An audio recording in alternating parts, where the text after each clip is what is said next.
Hay dos grandes cuestiones que muchas veces tenemos dificultades para trabajar. Hace un rato los compañeros de aquel grupo planteaban la cuestión de tomar en cuenta las opiniones de los alumnos, ¿no? Y está muy difundida la noción de trabajar con las ideas previas de los alumnos, ¿no es cierto? Es una frase así tan dicha como aquella de que hay que formar un alumno crítico, reflexivo y bla, bla, bla, ¿no? Tener en cuenta las ideas previas de los alumnos, como diciendo, ojo con no tener en cuenta las ideas de los alumnos, porque ¡wow! ¿No? Entonces, ¿qué hacemos? Al principio le hacemos una preguntita diciendo, bueno, ¿qué saben de esto ustedes? Y los pibes dicen, yo me acuerdo tal cosa, y listo, ahí se terminó el trabajo con las ideas previas. Es decir, cumplimos con el requisito que hay que cumplir de trabajar con las ideas previas, supuestamente. Pero en realidad la cuestión de las ideas de los alumnos es mucho más profundo que una preguntita al principio de la planificación. En primer lugar, habría que aclarar que cuando hablamos de ideas previas, no estamos hablando de conocimientos previos. No estamos hablando de datos que los alumnos y alumnas tienen respecto de un tema. Estamos hablando de ideas, de hipótesis que tienen respecto de ¿qué? Respecto del problema que les estamos planteando. ¿Se entiende? Es decir, nosotros necesitamos trabajar todo el tiempo con las ideas de los alumnos y las alumnas. No, al principio, preguntarle ¿qué saben de esto? ¿O qué idea tienen respecto de esto? Como remitiéndonos a lo que han estudiado en otros años, etcétera, etcétera. ¿Me explico lo que quiero decir? ¿Por qué? Y esto es, digamos, diría una profe mía, Piaget, libro 1, o sea, primer párrafo de cualquier libro de Piaget.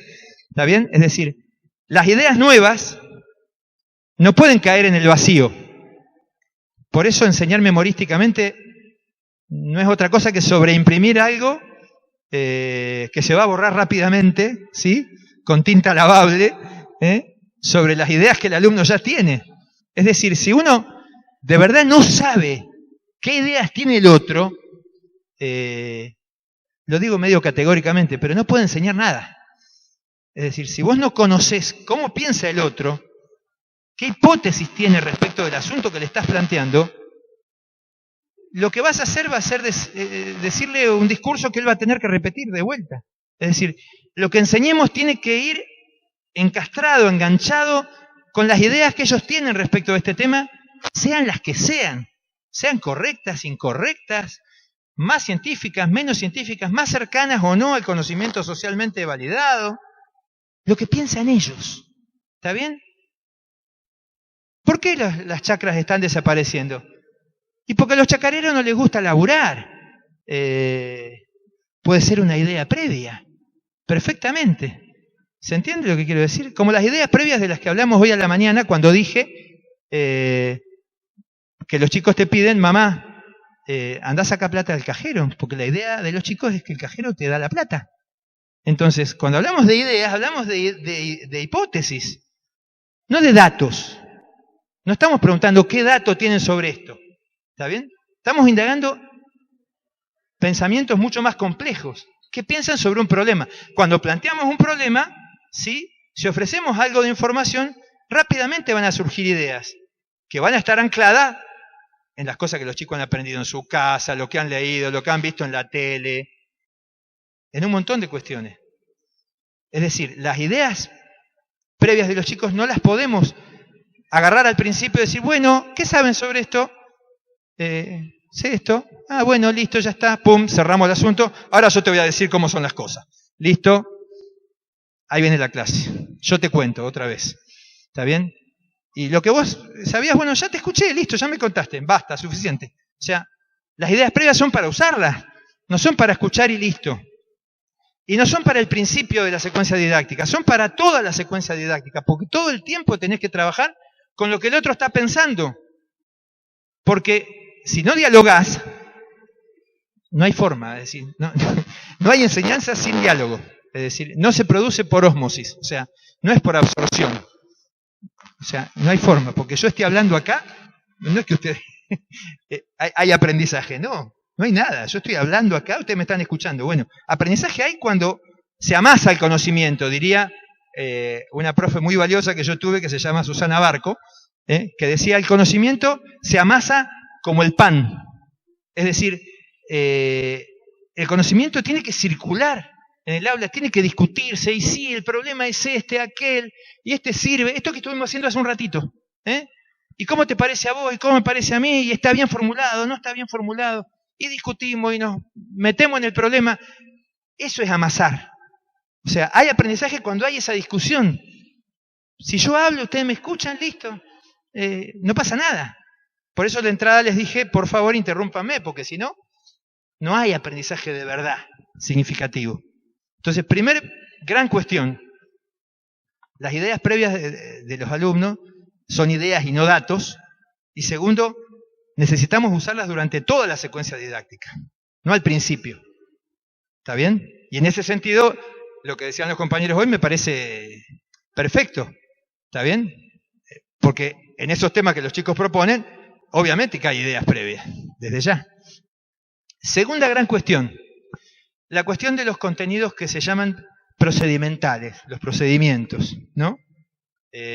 Para enseñar ciencias sociales, sí o sí vas a tener que enseñar a acceder a la información. ¿Sí? Cuando digo acceder a la información, me refiero en primer lugar a aprender a leer textos de ciencias sociales. Hay muchos materiales muy interesantes que los pueden conseguir fácilmente de una profe que se llama Beatriz Eisenberg, que trabaja la lectura en ciencias sociales, que es el modo más clásico de acceder a la información en ciencias sociales. Pero los textos de ciencias sociales tienen rasgos específicos y hay que aprender a leer textos de ciencias sociales. Y requiere tiempo enseñar a leer textos de ciencias sociales. Es decir, son procedimientos que hay que enseñar. ¿Sí? Lo mismo que hay que enseñar a leer mapas o a leer estadísticas. Me miran las profes de geografía y me hacen así. Claro, es decir, o a observar. Salimos a observar el barrio. ¿Cuántas casas tienen conexión de gas en este barrio? Bueno, salimos. Y si no enseñaste antes a observar, ¿qué es lo que hay que mirar? Imposible que lo puedan hacer.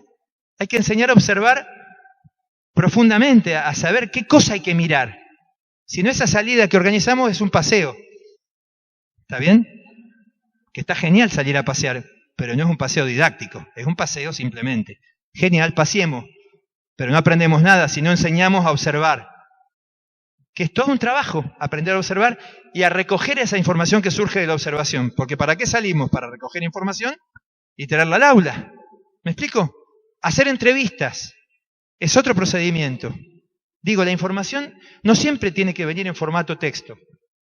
En esta secuencia de los chacareros, por ejemplo, una entrevista a un chacarero, acá había una compañera que conocía al protagonista del artículo, no me acuerdo en qué grupo era.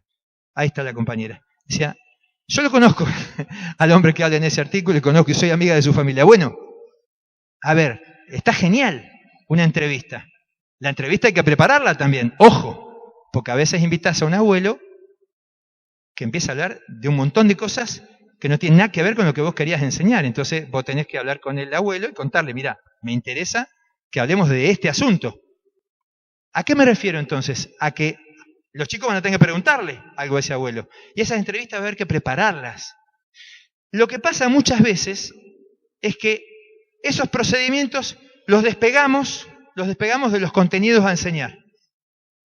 Aprendamos a leer mapas. Bueno, listo, un contenido separado de lo que hay que enseñar. No lo incluimos como parte de esto que estamos diciendo. Lo ponemos separado. ¿Y por qué creemos que pasa esto? ¿Sí? Que las ideas previas las dejamos al principio y que los contenidos procedimentales no están unidos al contenido conceptual, digamos. Para mí tiene que ver con que el centro de la enseñanza está puesto en la enseñanza de conceptos. O sea, ¿cuál es el núcleo de lo que tenemos que enseñar en ciencias sociales? Digo, ¿por qué? En la primera lógica que hablamos al principio, lo que enseñamos son hechos. y lugares, y montañas, y alturas, y climas. ¿Se entiende? En la segunda lógica, el núcleo, el hueso de lo que tenemos que enseñar, son conceptos. ¿Qué es? Conceptos sociales. Digo porque conceptos son todos. La palabra silla es un concepto que designa un objeto que sirve para sentarse. Pero no estamos hablando de esos conceptos. Estamos hablando de conceptos que permiten leer entre comillas, la realidad social. ¿Qué son los conceptos? Son los nombres de los procesos sociales. Le ponemos nombre. ¿Por qué las pequeñas chacras están desapareciendo? Y ahí aparecen conceptos. ¿Qué conceptos? Por ejemplo, proceso de concentración económica, es decir, que las grandes empresas se están comiendo a las más chicas, ¿sí? Pequeño productor, ¿sí? Empresa integrada verticalmente, que es la que se está comiendo el pequeño productor. Exportaciones, es decir, hay un montón de conceptos que van a explicar el problema que estamos planteando. Hace un ratito las compañeras hablaron de desertificación y mencionaron sobre pastoreo, migraciones, bueno, no me acuerdo, varios conceptos mencionaron. Esta discusión para mí es central, por eso le estoy dedicando un rato en particular, porque si nosotros ponemos el centro en los conceptos, hay, en la planificación tiene que estar muy claro a dónde queremos llegar. Y entonces la clase no va a ser una charla en general, no va a ser una charla que nos va a llevar a cualquier parte. ¿Se entiende? Porque yo tengo claro a qué conceptos quiero llegar. Y cuando armo la secuencia, como armaron las compañeras, cada clase va a conducir a uno de esos conceptos, ¿se entiende? Y yo por anticipado tengo esos conceptos. Por eso les decía a los compañeros hace un ratito que está bárbaro la planificación, está más general, pero para mí faltaban conceptos de tipo más intermedio, como más chiquitos. ¿Me explico? Los que explican cada uno de esos problemas que le van a dar a estudiar. ¿Está bien? Por ejemplo, con el grupo que trabajamos el tema de Bariloche, era el crecimiento de la urbanización en el bosque. Concepto urbanización. ¿Está bien? ¿Qué tienen los conceptos? Que son transferibles a otras situaciones. Si vos hablas de urbanización del bosque, no me acuerdo con qué grupo fue que estuvimos hablando, empezamos hablando del bosque de Bariloche y terminamos hablando de la urbanización de las chacras en el Alto Valle. ¿Por qué? Porque acá también se está urbanizando la zona de chacras. Es decir, la noción y el concepto de urbanización nos sirve para transferir de una situación a otra. Entonces, si vos enseñás conceptos, cuando trabajás un caso, no estás trabajando un caso solo.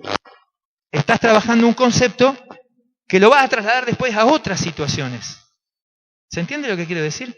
Entonces, es nodal definir en cada planificación qué concepto quiero enseñar y qué conceptos explican este problema que planteé. Hasta acá llegamos a la formulación del problema. Estamos trabajando en formular el problema. El paso siguiente es contestar la pregunta y decir, bueno, a ver, ¿cuáles son los conceptos que explican este problema? Y armar un mapa conceptual que nos permita responderlo. Para eso hay que estudiar el problema. No hay vuelta que darle a eso. Es decir, tenés que saber. Nadie puede armar un problema si no estudió el asunto. O sea, con un artículo periodístico, que es además la opinión del periodista, no alcanza. ¿Está bien? Es decir, si querés trabajar de certificación, tenés que estudiar la desertificación o la cuestión de la urbanización o lo que quieras trabajar. ¿Me explico hasta acá? Bien. Eso cambia todo. ¿Está bien? Ahora bien, miremos estas dos planificaciones. Yo lo que hice fue meterme en internet y poner planificación de geografía tercer año, planificación de historia tercer año, y me apareció esto que les voy a mostrar.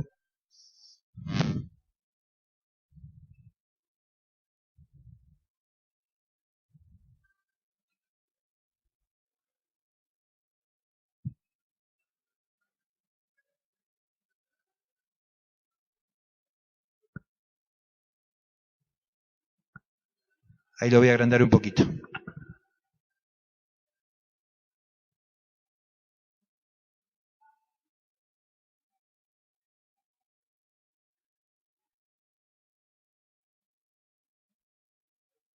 A ver.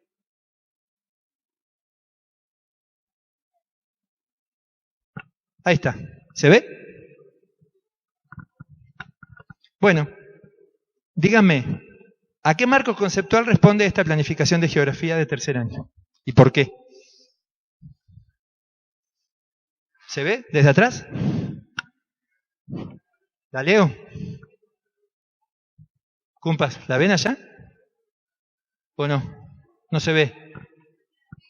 La pregunta es, ¿a qué marco conceptual, a qué idea respecto de la enseñanza de las ciencias sociales responden los temas que están planteados en esta planificación? Unidad 1, el espacio geográfico. El territorio de la Argentina. Sectores. Mar argentino. Características de la posición geográfica de Argentina. Organización política y administrativa actual del territorio. Ciudad Autónoma de Buenos Aires. Localización, características políticas, económicas y sociales. La delimitación del territorio, límites y fronteras, cuestiones limítrofes. Ya con eso tienen para hacer dulce. Que tiene para todo el año con esa unidad, nada más. Sí, incluye todo. Que tiene para todo el año, puede ser. Pero yo le pregunto otra cosa, es decir, ¿qué? Espacio geográfico. Bien. ¿Qué concepción del espacio geográfico tiene la profe que hizo esto?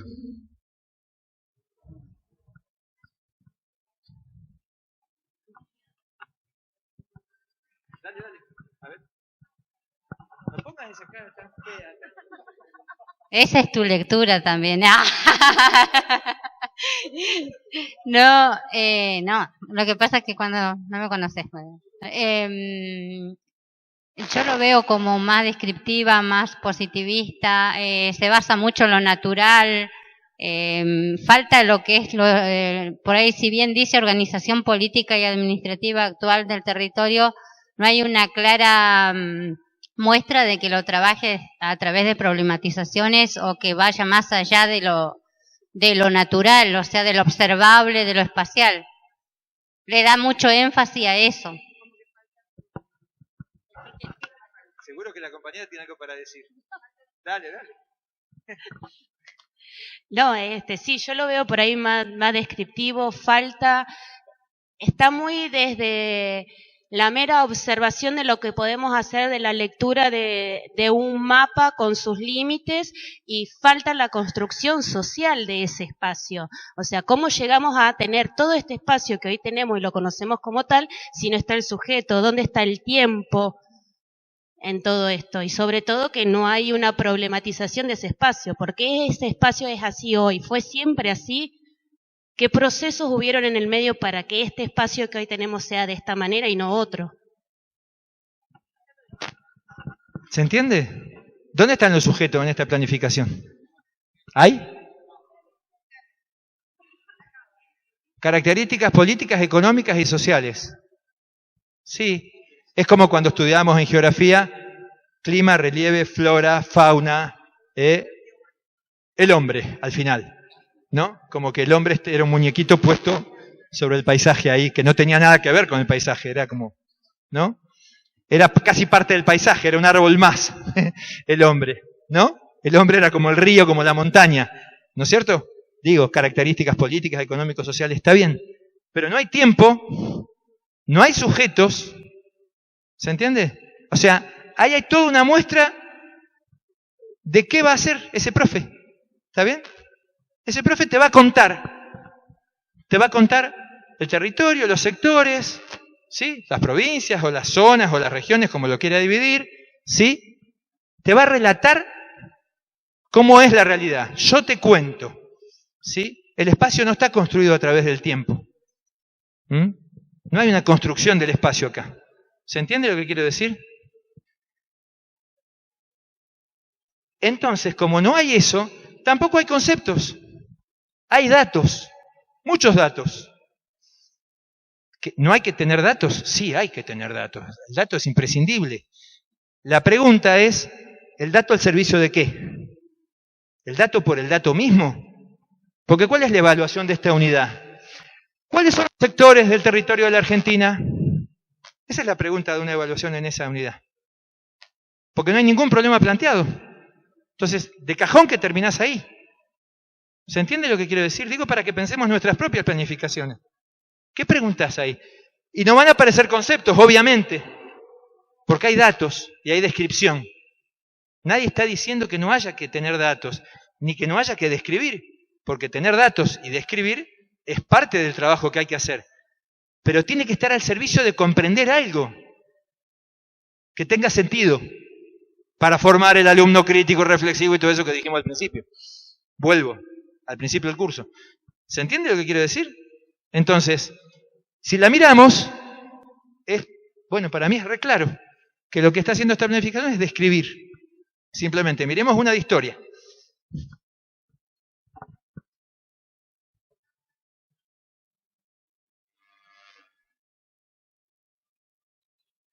Esta cuando la empecé a copiar, dije, qué larga.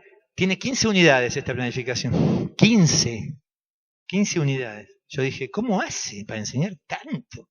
¡Qué maravilla esos alumnos!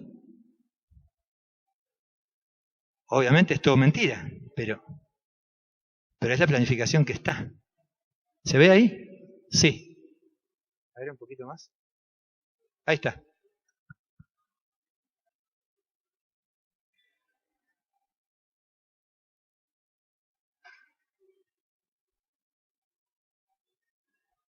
No lo puedo subir. Ahí está. Ahí va.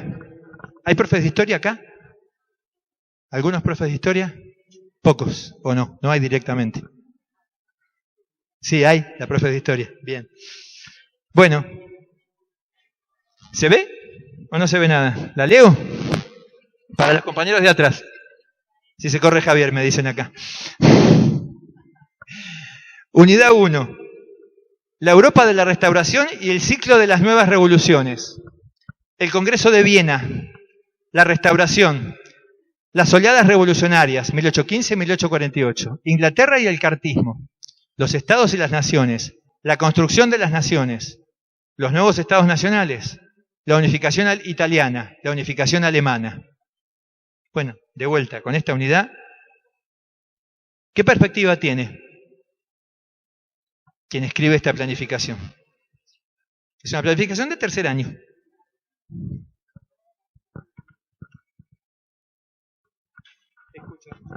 De acontecimientos, o sea, una descripción de los acontecimientos de la época y también es contar acontecimientos sin que estén entrelazados y en una lógica para ponerlo en situación de reflexionar o de pensar al alumno. ¿Sí? ¿Hay un vínculo entre pasado y presente? En absoluto. Es decir, ¿hay la idea de tiempo que trabajamos acá hoy al principio? En absoluto. O sea, el Congreso de Viena. ¿Y a mí qué me importa el Congreso de Viena? O sea, ¿quién inventó esa cosa? O sea, ¿para qué me está enseñando el Congreso de Viena? ¿Se entiende lo que quiero decir? Pónganse en la cabeza de un adolescente, el Congreso de Viena. ¿Qué es eso? ¿Con qué se come eso? ¿Se entiende? Digo, lo llevo al ridículo para que lo veamos. Pongámonos en la cabeza de un alumno o de una alumna. ¿Qué tiene que ver el Congreso de Viena? En cambio, fíjate que si vos quisieras agarrar estos temas y tomaras la construcción de las naciones, ¿sí? Y ponés los nuevos estados nacionales, la unificación italiana y la unificación alemana, en historia de Europa, estaría muy interesante preguntarse, por ejemplo, ¿por qué Italia y Alemania estuvieron juntos en las dos guerras mundiales del siglo XX? Es una pregunta muy interesante, porque tiene que ver con el presente. ¿Por qué será que Alemania hoy dirige a Europa y Angela Merkel anda mandoneando a todos ahí en Europa? Que es la canciller alemana, obviamente. ¿Saben por qué?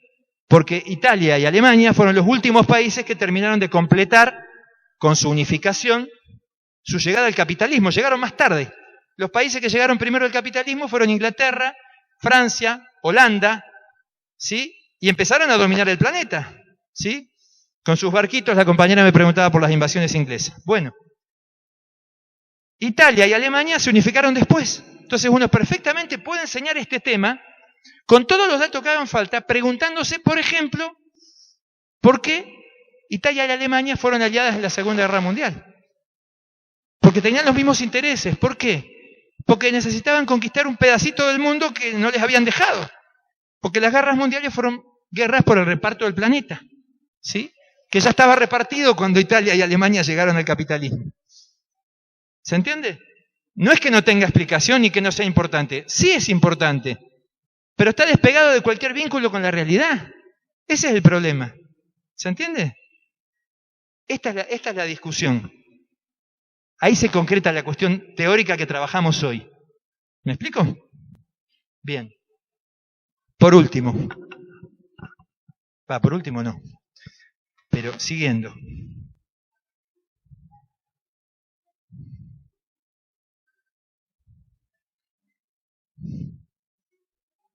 Como verás, Claudia, me viene lleno de plaquitas y de cosas hoy. Cuando me dijeron que había 170 personas, dije, bueno. Definición. Un concepto es fundamentalmente una herramienta de conocimiento, ¿sí? Saber un concepto social es tenerlo integrado en nuestros marcos de referencia y usarlo para comprender fenómenos sociales. El valor de un concepto está en lo que nos permite hacer. En la enseñanza y el aprendizaje escolar es esencial preservar ese carácter instrumental para acceder a uno de los propósitos centrales de la enseñanza de las ciencias sociales, el de contribuir a que los alumnos alcancen una comprensión crítica de los fenómenos sociales para que puedan participar y transformar el mundo en el que viven. Esto que suena re lindo,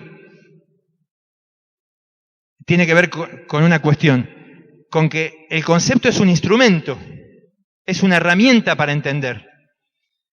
No es para que el chico te recite el concepto. Es decir, ¿por qué traigo esta cita de Heisenberg? Porque habla del carácter instrumental de los conceptos. Porque el concepto es la herramienta para entender qué está pasando en la realidad. ¿Está bien? Cuando vos ves que el chacarero chiquito se está fundiendo, ¿qué nombre le pones a eso? Porque no es ese chacarero chiquito que se está fundiendo, son muchos chacareros chiquitos. Entonces, tiene nombre eso, porque ese chacarero chico le vendió su chacra a moño azul. Entonces, hay un proceso de concentración económica. No es el caso de Pedro, el caso de Juan, el caso de Luis. Son todos los casos reunidos en un concepto, que es proceso de concentración económica. ¿Está bien? Y no se trata de decirle, alumno Pedrito, ¿qué es el proceso de concentración económica? El proceso de concentración económica es cuando una empresa grande... Ese es el aspecto declarativo del concepto. Es decir, contame cuál es el concepto. A ver, defina. Entonces, evaluación. Defina proceso de concentración económica y el pibe repite como un loro el concepto. No. Por eso Heisenberg plantea que el concepto tiene un carácter decisivamente instrumental. Es decir, es para ser usado, es una herramienta para entender. ¿Para entender qué? Para entender casos reales. No para entender en abstracto. Por eso les hice el planteo hoy de ir de los conceptos más chiquitos a los más abstractos. Porque si no nos quedamos en la declaración de los conceptos. ¿Está bien? Las modificaciones que el impacto, ahí está, de la acción del hombre sobre el ambiente. Está bárbaro. Dale. ¿Se entiende? No es una crítica, es un aporte. Justamente, fue así como lo hicimos. Para introducir el concepto de medio ambiente, partimos primero de lo que era su propio ambiente, su propio entorno. Entonces, primero tenían que traer alguna presentación donde se presentaran ellos en su ambiente. Y desde ahí comenzar a construir el concepto de ambiente y medio ambiente. Trajeron algunas particularidades, como por ejemplo, si había demasiada vegetación, no había vegetación, si existía a lo mejor una fuerte iluminación o no. Salió el tema, por ejemplo, lámparas LED versus lámparas tradicionales, en fin, un montón de conceptos que fueron saliendo conceptos conexos desde su cotidianidad, desde su propio ambiente o medio ambiente, que era su entorno, su barrio y demás. Claro, a eso me estoy refiriendo, exactamente. Es decir, van a aparecer nociones o conceptos que tienen que ver con las situaciones particulares. sobrepastoreo, proceso de concentración, pequeño productor, todos los conceptos que van explicando cada una de esas situaciones, porque si no nos quedamos en el relato particular, y el concepto lo que nos permite es salir del caso particular para elevar la mirada y mirar lo que pasa en la sociedad, y poder leerla. ¿Me explico? Les cuento un caso que es de jardín de infantes, o de sala de 5, que sirve bastante para explicar esto. Nos preguntamos por qué el colectivo tarda tanto en llegar los domingos. Y uno lo espera y no viene, y no viene, y no viene, y llega. Y lo iniciamos planteando que había una mamá con un nene que lo tenía que llevar al hospital y el colectivo no llegaba y el nene tenía fiebre y el colectivo no venía y terminó tomando un taxi, ¿no? Entonces, era un problema. Pobre mamá, tiene que llevar al pibe al hospital y el colectivo no viene. ¿Por qué no viene? ¿Por qué viene uno cada hora? Digo, buscamos que las alumnas y los alumnos se enganchen con esto y digan, ¿por qué? Y quieren investigarlo. ¿Qué nociones trabajamos? Porque en segundo grado o en jardín no son conceptos, son apenas nociones borrosas recién. ¿Está bien? Pero es la idea de, por ejemplo, servicio público. ¿Saben qué dijeron los chicos y las chicas al principio? Dijeron, ¿saben por qué tuvo que esperar tanto? Porque llegó tarde. Ya había pasado el colectivo. Por eso lo tuvo que esperar tanto. ¿No? Eso dijo un nene. Y otra explicación fue, lo que pasa es que el colectivero se quedó dormido. Esas fueron las cosas que dijeron los nenes y las nenas. Las explicaciones tenían que ver con lo individual. Porque las nociones que tienen los chicos chiquitos son ideas individuales. No logran mirar la sociedad. Si nosotros desde muy chiquitos le vamos mostrando que no es ese colectivo el que pasa por su casa nada más, el único que hay, sino que la ciudad está llena de colectivos organizados y que hay alguien que dice a qué hora tiene que pasar el colectivo, que está sentado en un lugar que se llama municipalidad y dice, este colectivo en este barrio tiene que pasar a las 12:38, ¿sí? Y no hay un colectivo, hay un sistema de transporte, que es un concepto bastante más abstracto.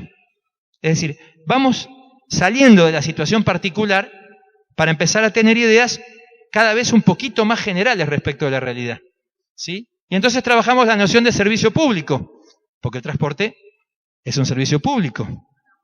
Noción muy importante que nos va a llevar a la cuestión de que además del transporte hay otros servicios públicos. El agua, la luz, etcétera, etcétera, etcétera. Entonces, servicio público es una noción fuertemente transferible a otras cuestiones. Trabajamos la noción de ganancia, porque ¿por qué el señor dueño de la empresa de colectivos mandaba un colectivo una vez por hora? Y porque el colectivo iba vacío. Y el señor manda el colectivo para ganar plata, no porque es bueno y le gusta llevarnos de un lugar a otro. ¿Está bien? Entonces, la noción de ganancia entró ahí también.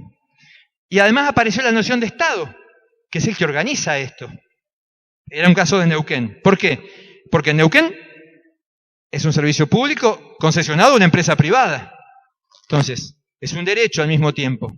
Tenemos derecho a que un colectivo nos lleve. Pero la empresa privada tiene intereses. Entonces hay una tensión entre los intereses de la empresa y el derecho a ser transportado y el que la señora pueda llevar al nene al hospital. Y entonces apareció el conflicto que mencionó la compañera hoy temprano. El conflicto de intereses entre el señor dueño de la empresa y el interés de la señora que quería llevar al nene al hospital. No sé si sirve un ejemplo así, pero empezamos a trabajar nociones desde muy chiquitos, y los chicos empiezan a tener una mirada, primero preguntándose por qué ocurren las cosas, y segundo intentando explicar, ¿sí?, por qué ocurren. Entonces vamos logrando, de año en año, que los chicos vayan teniendo redes de conceptos crecientemente complejos. ¿Se entiende? ¿Sí? Último, y no los aburro más.